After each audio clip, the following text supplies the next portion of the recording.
안녕하세요. 피부과 전문의 정지인입니다. 이 영상을 시청하시는 여러분들은 평소에 피부 관리를 어떻게 하고 계시나요? 피부 이렇게 하면 좋다 또는 이렇게 하면 안 된다 하는 피부 관련 얘기들을 많이 들어보셨을 겁니다. 좋다는 건 직접 해보신 분들도 있을 테고요. 그런데 우리가 알고 있는 상식이 사실과는 다를 수도 있답니다. 그래서 오늘은 많은 분들이 잘못 알고 계시는 상식을 바로잡아보는 시간을 가져보겠습니다. 연예인들에게 피부 비결을 물어보면 가장 많이 하는 대답이 물을 많이 마신다는 이야기죠. 하지만 놀랍게도 마시는 물의 양과 피부의 상태는 직접적으로 연관이 다 있는 것은 아닙니다. 피부에 수분을 공급하는 것은 피부 깊숙이 진피에 흐르는 혈액에 의해서인데요. 물을 많이 마신다고 해서 진피혈관에 갑자기 수분이 풍부해지는 것은 아닙니다. 반면에 건조한 환경에서 피부가 건조해지는 것은 진피 자체보다는 표피 윗부분의 수분을 빼앗기는 것인데요. 이 또한 물을 많이 마신다고 해서 날아가는 것이 막아지지는 않습니다. 우리의 몸은 신장, 심장, 혈관 등의 내부 장기가 피부에 도달하는 물의 양을 조절하고 있기 때문에 탈수가 될 정도로 물을 안 마시는 것이 아니라면 물 마시는 양이 바로바로 피부 수분에 반영되지는 않는다고 봐도 무방할 것 같습니다.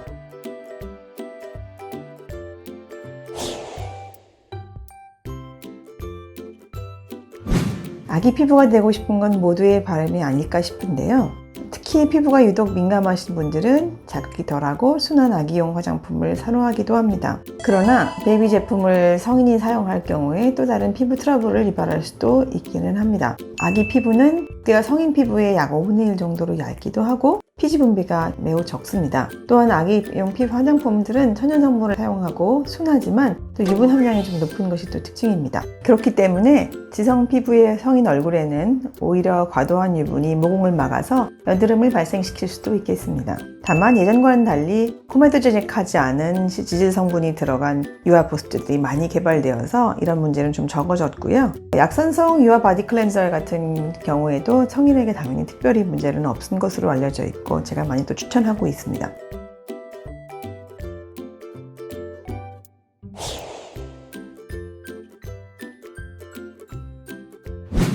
선크림을 구매할 때 자외선 차단 지수를 꼼꼼히 따져보는 분들이 많으실 텐데요. 최근에 일부 제품에서 자외선 차단 지수인 SPF 수치가 조작되어서 논란이 되기도 했습니다. 또한 이 수치가 높은 제품들은 여드름을 잘 일으키는 차단 성분들이 또 많이 들어있습니다. 저는 선크림의 자외선 차단 지수 그 자체보다도 여러 번 덧발라주고 꼼꼼히 발라주시는 것이 더 중요하다고 말씀드리고 싶습니다. 시중에 나와 있는 선크림들을 보면 우리나라에서 허용하고 있는 최대 자외선 차단 지수인 SPF 50+에 PA+가 여러 개 있는 제품들이 많이 나와 있는데요. 실내 위주로 출퇴근 정도 하는 일상생활에서는 SPF 15 이상 PA 포지티브 정도의 자외선 차단제로도 충분합니다. 실제로 높은 차단 지수인 SPF 50에 해당되려면 얼굴에 손가락 2마디 정도의 자외선 차단제를 발라야지 그 효능이 발휘가 되는데 평상시에 그보다 적게 바르시는 분들이 많기 때문에 어차피 그 정도의 효과를 보이기가 어려운 경우가 많습니다.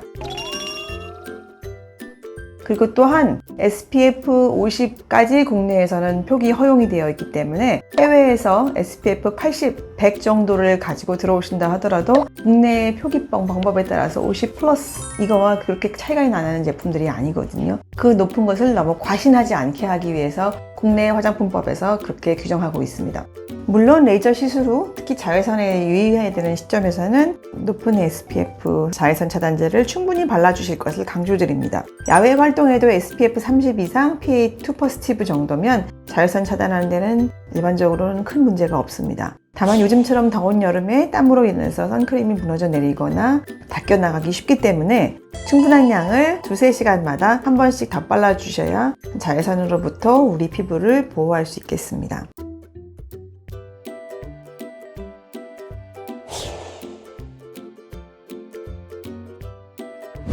찜질방에서 땀을 흘리고 나면 피부가 촉촉해지고 매끈해지는 것을 느끼게 되지요. 하지만 이것은 진짜로 좋아졌다기보다는 피부에 있는 각질이 불어나서 떨어지고 일시적으로 좋아진 것처럼 보이시는 건데요.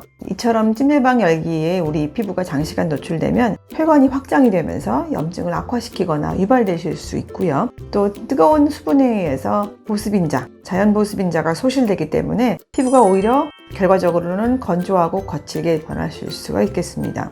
물론 따뜻한 물의 목욕이 나쁘기만 한 것은 아닙니다. 근육을 이완시켜서 피로를 풀어주고 근육 관절통 개선, 말초 혈관 혈액순환을 개선시키는 장점도 있다고 하겠습니다.